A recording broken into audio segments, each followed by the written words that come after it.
नमस्कार मंडळी, मी मुग्धा गोडबोले. वाचन व्रत 2026च्या पहिल्या भागात तुम्हा सगळ्यांचं मनापासून स्वागत. आज 25 जुलै, देवशयनी आषाढी एकादशी. आजपासून चातुर्मासाला प्रारंभ होतो आणि म्हणून आजपासून हे एक व्रत करण्याचा प्रयत्न करूया.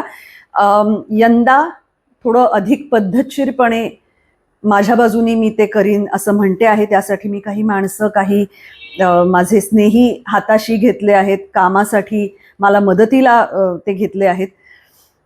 बघूया, प्रयत्न करूया. मी अधिक प्रस्तावना करत नाही. पहिलंच पुस्तक किंवा पहिल्या पुस्तकातला जो लेख मी वाचणार आहे, त्या पुस्तकाचं नाव आहे वाचून उरणारी पुस्तकं.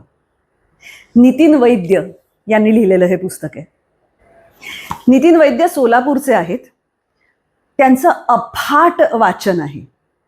मला असं वाटतं की वाचन व्रताच्या सुरुवातीला हा एक भाग करणं हे फार समयोचित आहे असं म्हणायला हवं. त्यांच्या वाचनावर त्यांनी लिहिलेलं हे पुस्तक आहे. तर या पुस्तकाचा मी उपोद्घात वाचते, कारण मला तो महत्त्वाचा वाटतो. आणि त्यानंतर आपण पुढच्या भागामध्ये त्यातला एक लेख वाचूया. उपोद्घात.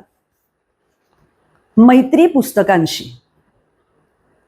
मैत्री ही माणसांनी भावनिक गरजेतून विकसित केलेली सर्वात सुंदर संकल्पना आहे. दुसऱ्या जीवाशी जोडलं जाण्याच्या गरजेतून माणसाला कधीतरी नातेसंबंधांची जाणीव निर्माण झाली असावी. ही जाणीव बहुधा जैविक गरजेतून निर्माण होत असावी. बालक पालक म्हणून एका मर्यादेत प्राणी पक्ष्यांमध्येही ती असते. माणसांमध्ये मात्र त्या पलीकडे तिचा विस्तार झाला. त्यातून समूह आणि नंतर समाज निर्माण झाले. तर रक्तसंबंधांच्या मर्यादे पलीकडे भावनिक गरजेतून मैत्रीचे बंध निर्माण झाले. रक्तसंबंधी निवडता येत नाहीत, पण मैत्रीत निवड करता येते, हे यातलं वेगळेपण. पण म्हणूनच त्याला अंतही असू शकतो, त्यातून जबाबदारीही येते. मैत्रीतही नातं आहेच, पण ते लादलेलं नाही, सहवासातून फुललेलं, विकसलेलं असतं. रक्तसंबंधातले हेवेदावे, स्वामित्व भावना, आपपर भाव यापासून मुक्त निर्मळतेचं प्रतीक असंही त्याला म्हणता येईल. विशुद्ध मैत्रीत स्नेहभाव असतो, स्वीकारशीलता असते, तसंच मोकळेपणही असायला हवं. मित्र काय सांगतोय, काय सल्ला देतोय याच्याशी मतभेद अर्थातच असू शकतात, पण त्याच्या हेतूबद्दल शंका यायला नको. हेतूबद्दल निशंक असणं ही विशुद्ध मैत्रीची अनिवार्य अट आहे. म्हणून मित्र काय म्हणेल याची भीती न बाळगता स्पष्टपणे बोलता यायला हवं. त्यासाठी मित्रांमध्ये संवादाचं मोकळेपण असायला हवं. समर्थ रामदास म्हणतात, लोक बहुत शोधावे, त्यांचे अधिकार जाणावे, जाण जाणो न धरावे, जवळ दूरी. खूप लोक पाहावेत, पात्रता ओळखावी, त्याप्रमाणे त्यांना जवळ वा दूर करावं असं ते म्हणतात. पण प्रत्यक्षात मैत्रीतली भावनिक गुंतवणूक असं करू देतेच असं नाही. मैत्री म्हणजे सोप्या भाषेत सोबत. एखाद्याचं भलं व्हावं, त्याच्यासाठी इष्ट आहे ते त्याला मिळावं अशी सदिच्छा असणं, त्यासाठी तो करतोय त्या प्रयत्नात सह असणं म्हणजे मैत्री असणं असं ढोबळमानाने म्हणता येईल. ती कुठल्याही प्रसंगात बरोबर असण्याची खात्री वाटण्या इतकी जवळीक असणं, विसंबून राहता येणं, हे सगळंच येतं. अर्थात यासाठी मैत्रीचं लोणचं मुरावं लागतं. आपला आनंद, समाधान, अडचणी, दुःख वाटून घेता येण्याची ही भावना आहे. आनंद, समाधान या सकारात्मक बाबी वाटल्याने वाढतात, तर दुःख, त्रास, ताण कमी होतो. या अशा मानसिक बाबी तरी आयुष्यातले बरेच पेच प्रसंग असेच भावबळावर निभावून जातात. एखाद्याचं भलं होण्याची प्रामाणिक इच्छा ही मैत्रीतली पायाभूत अट आहे. आपल्या वागण्यातून ते सहज जाणवतं का, हा निकष मैत्रीपणाला लागेल अशा वेळी लावून पाहता येईल. त्यात मग समर्थ सांगतात, त्या जाण जाणोनी मधला गरजेचा व्यावहारिक विवेक आणि प्रत्यक्षातलं भावनेनी विसंबून असणं याचा तोल साधणं येतं. मैत्रीत मर्यादा असावी का, काही अंतर असावं का, अतिपरिचयात अवज्ञा असंही होऊ शकतंच, गृहीत धरलं जाणंही होतं. हे सगळं मैत्रीच्या मूलभूत संकल्पनेत गल्लत झाल्याचे संभाव्य परिणाम असू शकतात. जवळीक आहे, आपलेपणातून येणारा हक्कही असतोच, तरी हे सगळं शाबूत ठेवूनही नको असलेल्या, अयोग्य वाटणाऱ्या गोष्टींसाठी स्पष्टपणे नाही म्हणता आलं पाहिजे. मित्राच्या चुकाही स्पष्ट दाखवता आल्या पाहिजेत. पुरेशी भावनिक जवळीक जपूनही ज्याची त्याला स्पेस देता यायला हवी. मित्र विश्वासू, जवळचा तरी सल्लागार असतो. प्रत्यक्ष आयुष्य ज्याचं त्यालाच जगावं लागतं. खांदे उपलब्ध असले तरी रडून मोकळं ज्याचं त्यालाच व्हावं लागतं याचं भान हवं. ही तशी कसरत, पण जमली तर मैत्रीचं लोणचं मुरतं. अशी मुरलेली मैत्री सख्यत्वात बदलते. सखा म्हणता येईल अशी मैत्री जगण्यातला आत्मविश्वास वाढवते, ज्यातून जगणं समृद्ध होत जातं आणि आयुष्यावरचं प्रेम दीर्घकाळ टिकून राहतं. मैत्री संकल्पनेचे विविध आयाम स्पष्ट करणारा एक लेख मी कालनिर्णय कॅलेंडरसाठी लिहिला होता. यातला प्रत्येक निकष मित्र या संकल्पनेत पुस्तकांची कल्पना करताना लावता येईल आणि कदाचित पुस्तकं माणसांपेक्षा या निकषांवर अधिक खरी उतरतील. युआल नोआ हरारी या इस्रायली इतिहास अभ्यासकाने काही वर्षांपूर्वी सेपियन्स आणि होमोडेयस या 2 बृहत ग्रंथांमधून मानव जातीच्या समग्र इतिहासाची मांडणी करताना उपलब्ध तथ्यांचे काही अन्वयार्थ लावले होते.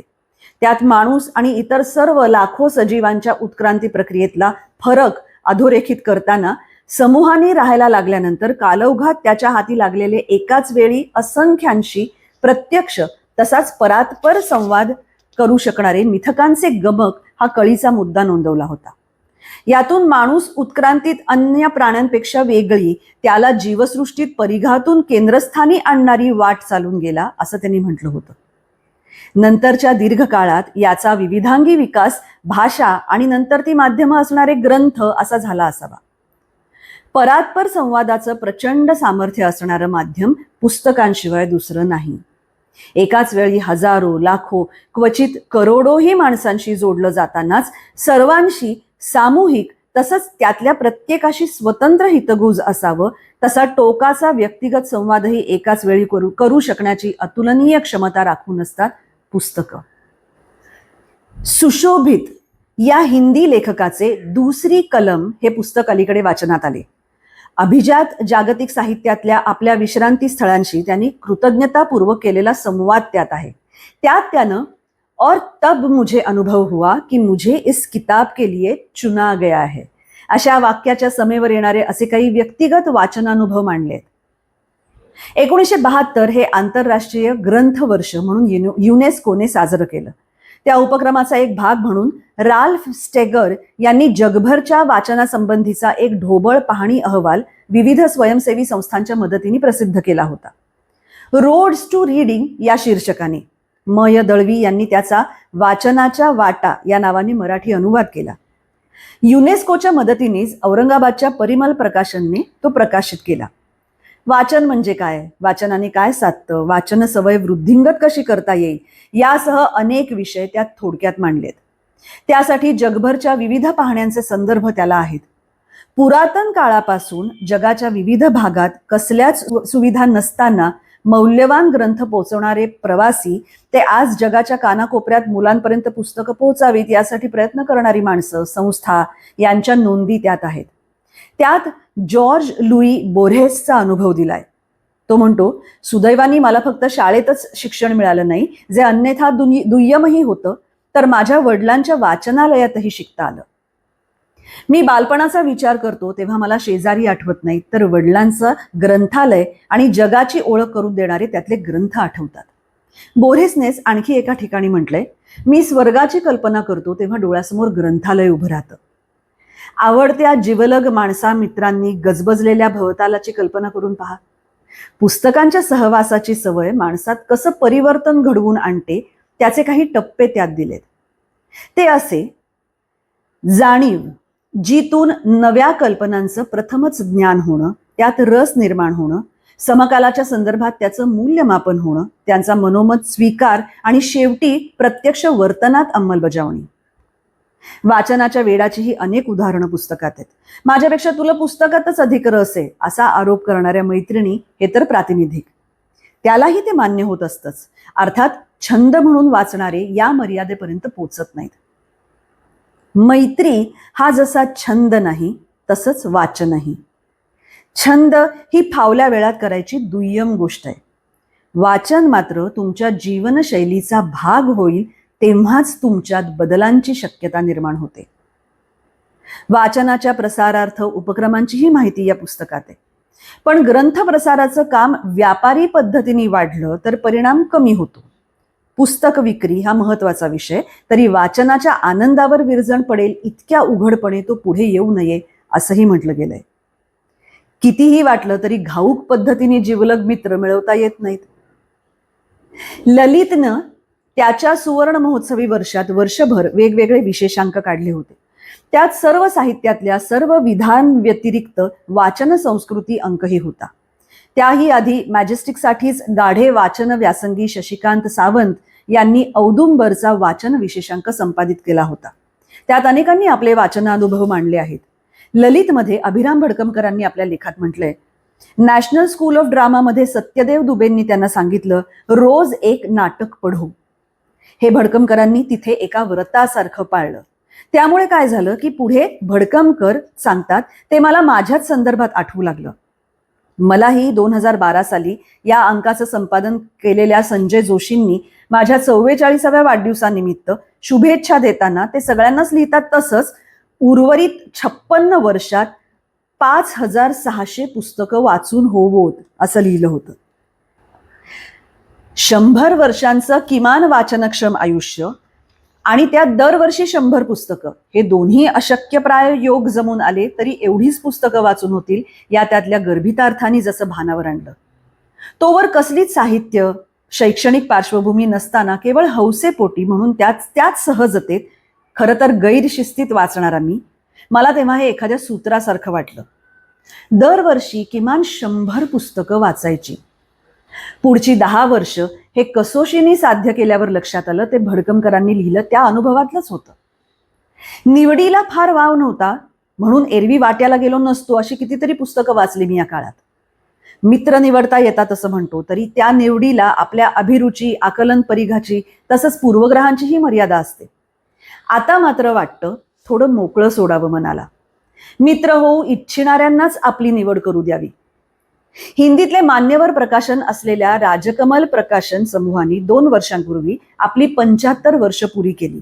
त्यानिमित्ताने वाचकांना पाठवलेल्या पत्रात त्यांनी म्हटलं होतं, हम स्वीकार करते हैं कि मानव मन के उत्तम स्वास्थ्य के लिए अच्छी किताबों की जितनी आवश्यकता है, किताबों को भी अपने जीवन के लिए जागरूक पाठकों की लगातार जरूरत है.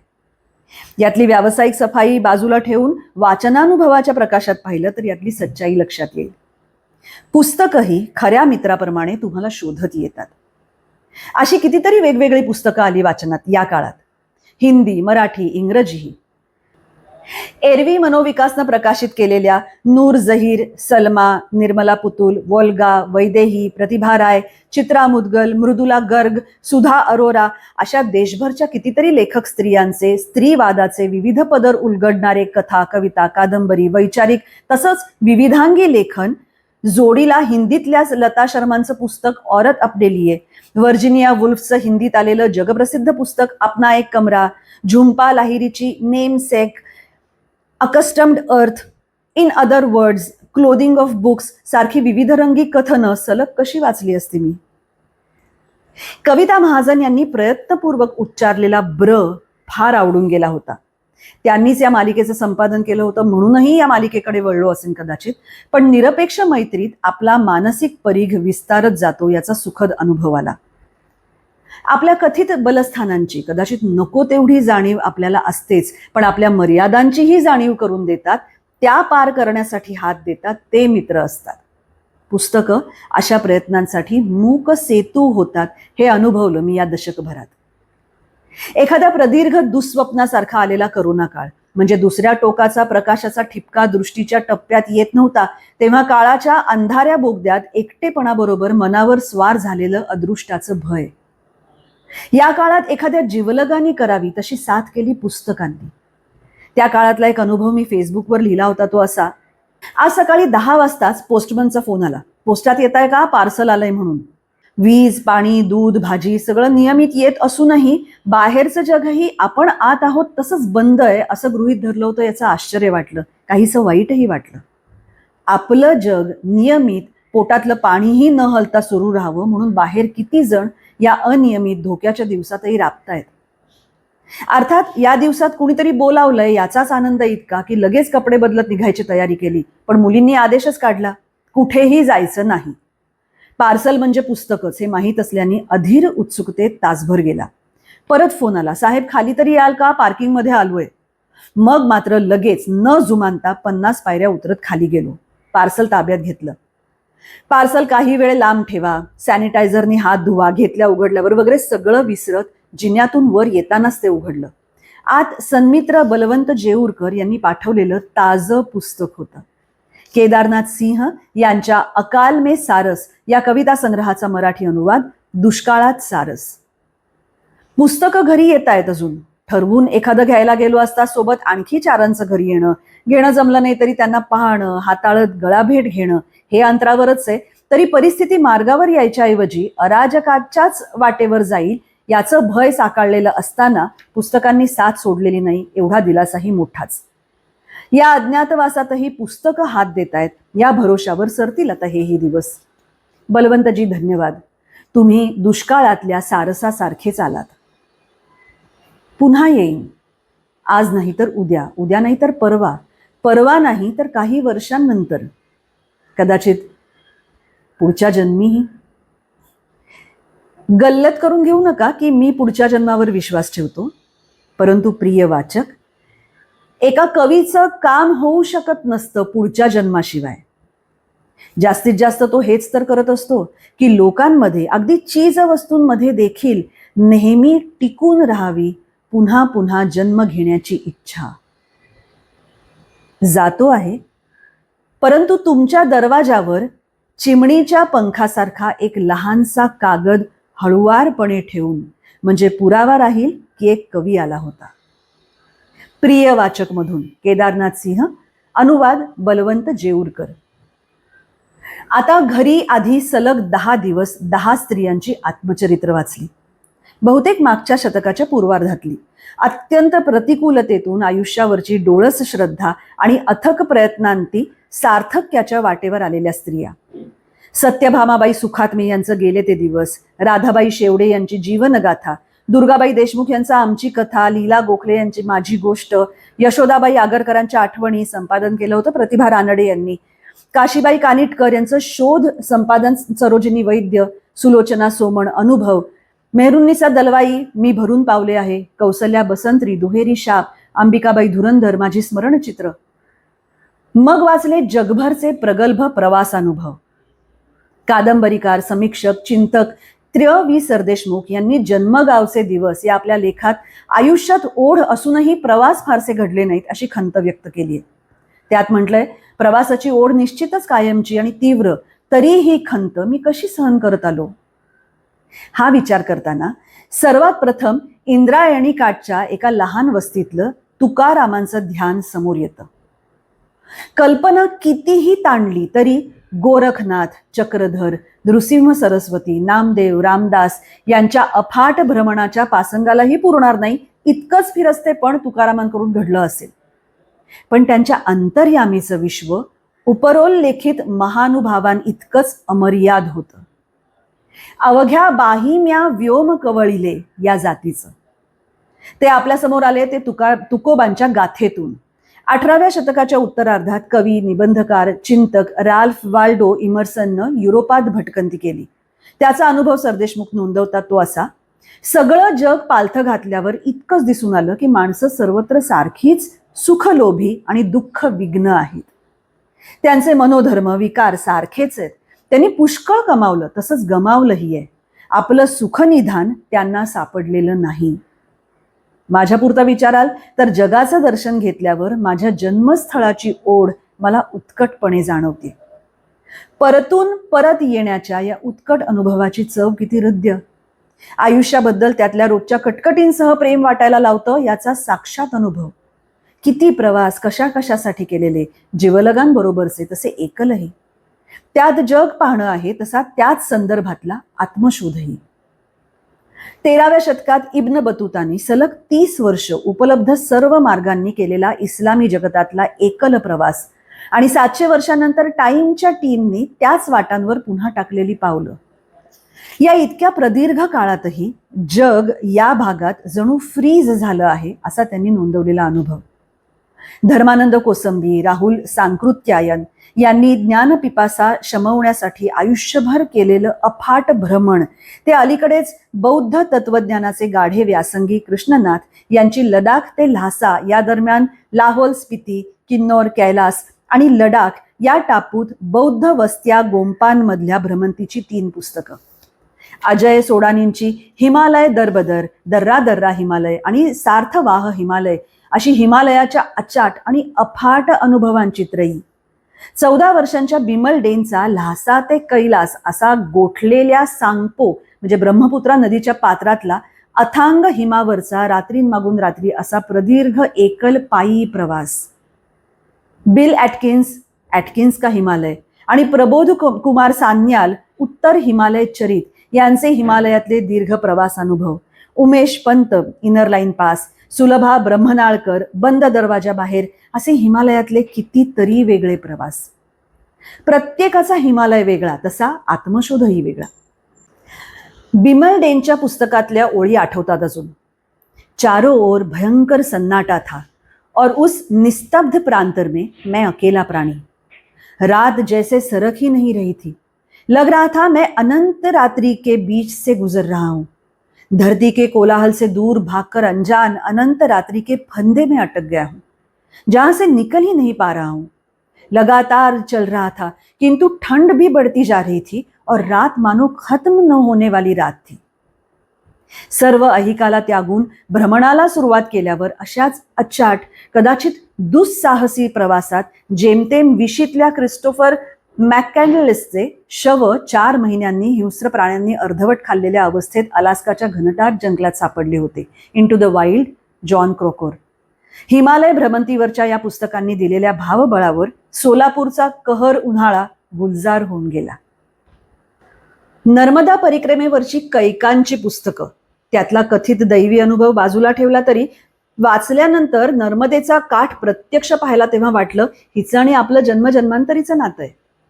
अमृतलाल वेगड यांनी आयुष्यभर साधना करावी तशी कैकदा नर्मदा परिक्रमा केल्यानंतर नर्मदेच्या सर्व उपनद्यांचीही पायी परिक्रमा केली आणि यातून एखाद्या स्वप्नासारखी प्रेरणा घेत नीरेकाठी जन्मलेले सुनील पांडे यांनी उगमापासून संगमापर्यंत नीरेची पायी परिक्रमा करून आपले अनुभव मांडले. तीरे तीरे नीरामधून तोही अनुभव घेतला. तारा वनारसेंबरोबर तिळा तिळा दार उघड, हॉवर्थच्या मूर्स माळरांवर फिरलो. तिथे वुदरिंग हाईट्स मधल्या खुणा शोधल्या. माहेरचे असावे तशा आळंदीच्या देवळातल्या अजान वृक्षाजवळ कैकदा बोलावण्यावरून ताराबाईंच्या डोळ्यासमोर उभे राहिलेल्या 14-15 वर्षांच्या ज्ञानेश्वराचे जाडे भरडे दर्शन घेतले. इतक्या जिव्हाळ्याने मित्रांनी अनुभवाची ही अफाट श्रीमंती दाखवली की यातले बहुतेक अनुभव परोक्ष आहेत, परात्पर आहे असं वाटलंच नाही कधी. ऋषिकेश बाळंदेंचे 2 चाकं आणि मी वाचलं होतं. उद्विग्न मनोवस्थेत शांतपणे स्वतःशी संवादत काही ठरवता यावं यासाठी त्यानं सायकलवरून केलेला अहमदाबाद ते पठाणकोट असा एकल प्रवास. पण एकल कसं म्हणावं? सोबत अशाच एकल प्रवासातला मानदंड निर्माण करणारा थॉमस लॉरेन्स, एकला चलो रे असा मंत्र देणारे रवींद्रनाथ आणि अर्थात जॉन क्रोकोर असे कितीतरी वाटाडे सवंगडी त्याच्याबरोबर आहेत. त्र्यवी सरदेशमुख वाचनाची यातायात सांगताना विविध भावानुभावांचा परोक्ष संस्कार, आपल्या जीवनानुभवांच्या गाण्यास हात घालणाऱ्या समान धर्मीयांचा शोध असं जन्मगावचे दिवसमध्ये इमर्सनचाच संदर्भ घेऊन म्हणतात. ते किती खरं आहे. प्रत्येक असामान्य कलाकृती साधारणपणे आपल्या आत एक स्थलांतर निर्माण करते. ती मेंदूत जणू काही दरवाजे उघडते. हे दरवाजे तिथे असतील असा विचार याआधी आम्ही केलेलाच नव्हता. कलाकृतीच्या पानांसोबत होणारी ही यात्रा आम्हाला अशा एका अंतलिकात नेऊन सोडते जिथे पुस्तक तर संपून जातं, पण हे जग मात्र आमच्यासाठी काहीसं बदलून गेलेलं असतं. या दुसऱ्या जगालाच आपण शब्दांचा एक अपेक्षित संसार म्हणतो का? असं विजय कुमार यांनी म्हटलंय. वाचनवेध, मराठी अनुवाद श्रीधर नांदेडकर. हा माझाच अनुभव असा अन्य कुणाच्या शब्दात प्रवाहित होताना वाचतो तेव्हा लक्षात येतं माझाच असं म्हटलं तरी पुस्तकांच्या मैत्रभावाचा हा अनुभव सार्वत्रिक आहे, तरी तसा अत्यंत खाजगीही. अर्थात मैत्रीत सगळंच गुडी सुशेगाद आणि सरळ असतं असं नाही.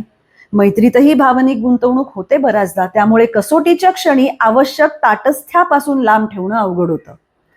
वाचताना असं होऊ नये. लेखकाशी व्यक्तिगत संबंध, कसलेही पूर्वग्रह, आवडीचा विषय, वैचारिक चौकटी असं काहीही आड येऊ न देता त्यातल्या ऐवजाशी थेट संवाद व्हायला हवा. मैत्री पुस्तकाशी, लेखकाशी नव्हे याचं भान हवंच. आणखी एक, वाचन ही परजीवी बाब. त्यात तुमचं असं काय असतं, असा छदमी प्रश्न काही एक टप्प्यानंतर येऊ शकतो. गाढे वाचन व्यासंगी विजय पाडळकर एका पत्रात लिहितात, केव्हा केव्हा एखाद्या उद्विग्न तिरपागड्या क्षणी असं वाटतं की काय आपण दुसऱ्यांच्याच लिखाणावर लिहित बसलोय. मग एखादी कथा जन्म घेते. मला माझ्या मित्रांनी अद्याप तरी असं वाटू दिलेलं नाही, अगदी उद्वेगाच्या क्षणीही. अर्थात साहित्य, मग ते कुणाचंही असो, त्यातल्या सांगाव्याशी होणारा संवाद तर जो डिकोड करता येत नाही बऱ्याचदा आपल्यालाही, आपलाच असतो ना. तसंही ओरिजिनल, मुळातलं म्हणतो असं खरंच काही असतं का? शॉपेनहॉवरचा यावरचा पण एक निबंध आहे, ऑन रीडिंग अँड बुक्स या शीर्षकाचा. त्यात सुरुवातीलाच तो म्हणतो, आम्ही वाचतो तेव्हा त्याआधी कुणीतरी आमच्यासाठी हा विचार केलेला असतो. त्या विचारांच्या मानसिक प्रक्रियेतून आम्ही क्वचितच पुन्हा जाऊ शकतो. शिक्षकानं पेन्सिलनं काही लिहिलेलं असतं, लिहिणं शिकणारा विद्यार्थी आपल्या पेनानं ती अक्षरं गिरवतो, तसंच काहीसं हे असतं. त्यामुळे उपलब्ध प्रत्येक क्षण वाचनात घालवणारी, सतत वाचणारी माणसं सतत कष्टाची कामं करणाऱ्यांपेक्षा मनानं अधिक पंगू होतात.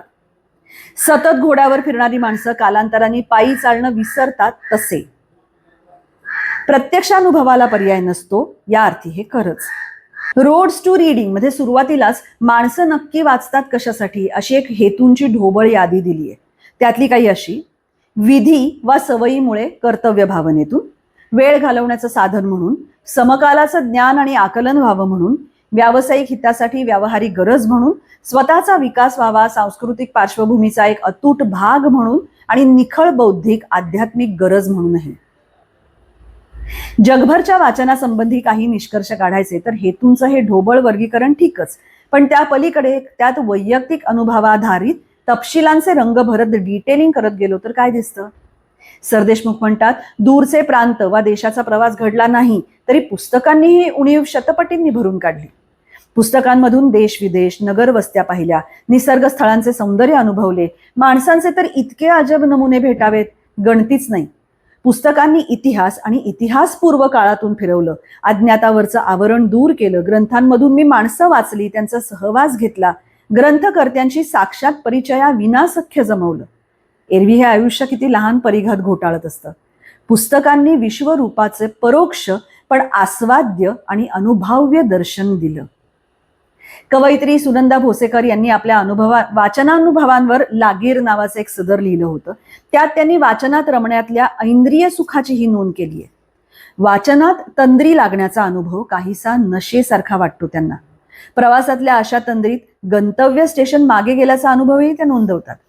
स्टीफन झ्वाईगची पुस्तकवाला मेंडेल या शीर्षकाची एक कथा वाचनात आली होती, जिचा अनुवाद केला होता सरोज देशपांडे यांनी. त्यात एक वाक्य होतं, एखाद्यानं प्रार्थना म्हणावी, सट्टेबाजानं फिरणाऱ्या चक्राकडे बघत राहावं, दारुड्यानं शून्यात नजर लावावी, तसा तो वाचत असे. यावर भाष्याची गरज नाही. मला वाटतं कुठल्या परिस्थितीत, देशाप्रांता काळात तुमचा जन्म व्हावा हे तुम्ही ठरवू शकत नाही, पण पुस्तकं निवडता येतात मित्रांसारखी. त्यांच्यातून जगण्यातल्या अगणित शक्यतांचं आकाश तुमच्यासमोर खुलं होतं. वैयक्तिक नातेसंबंधांपासून सामाजिक प्रश्नांपर्यंत अगणित शक्यतांच्या तिठ्यांवर तुम्हाला उभी करतात पुस्तकं. परात्पर का होईना, पण अशा विविधानुभवांनी तुमचं जग रुंद, अधिक स्वीकारशील, सहानुभूती होत जातं. अर्थात पुन्हा आयुष्याच्या प्रत्यक्षानुभवाला पुस्तकं पर्याय होत नाहीत कधीच, हे खरंच आहे. पण मित्रही कितीही जिवलग असला आणि तुमचं वैयक्तिक आयुष्य कितीही कठीण असलं तरी तुमच्या ऐवजी तो ते जगत नाही. तो त्या कठीण वाटेवर साथ करतो. त्यांनी दिलेली शहाणीव प्रत्यक्षातल्या अशा तिठ्यांवर निर्णय घ्यायला तुम्हाला मदत करते. पुस्तकं चोख मित्रांसारखी असतात.